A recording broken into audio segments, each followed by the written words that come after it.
but that I felt accumulating week after week. Hernán noticed the changes after 2 months. His first comments were positive, the kind you expect, but I received them with a coldness that surprised him. Then came something I didn't expect.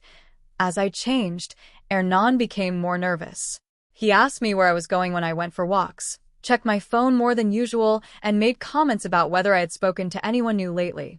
For 9 years, he'd been telling me to take better care of myself, and when I finally started, what he felt wasn't pride, it was insecurity. I filed that reaction away in the same place I'd put his previous outbursts. After 6 months, I'd lost 16 kilos. After 8, 22. But the weight was the least of it. What had truly changed was my posture, my voice, and the way I looked at myself in the mirror, without looking away. I'd recovered something I hadn't even known I'd lost.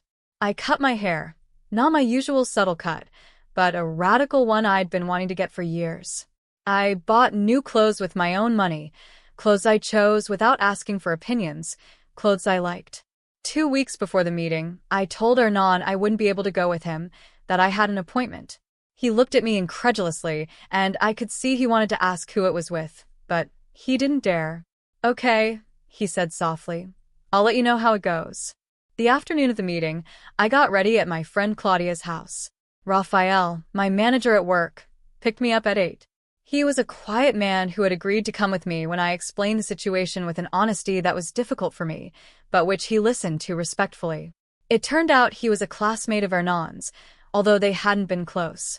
We arrived at the hall at 8:30. The place was filled with warm lights and the sounds of people who hadn't been seen in years. I paused for a moment in the entrance with Rafael beside me, looking for Hernán. I found him at the back, standing with a group of men, laughing about something and holding a glass. He was wearing the gray suit I had helped him choose.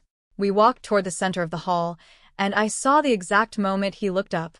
First, he glanced around without focusing, the way one looks at any stranger who enters. Then, something in his gaze shifted. He stopped completely. I watched her brain process what her eyes saw, first not recognizing me, then recognizing me, and in that second, I saw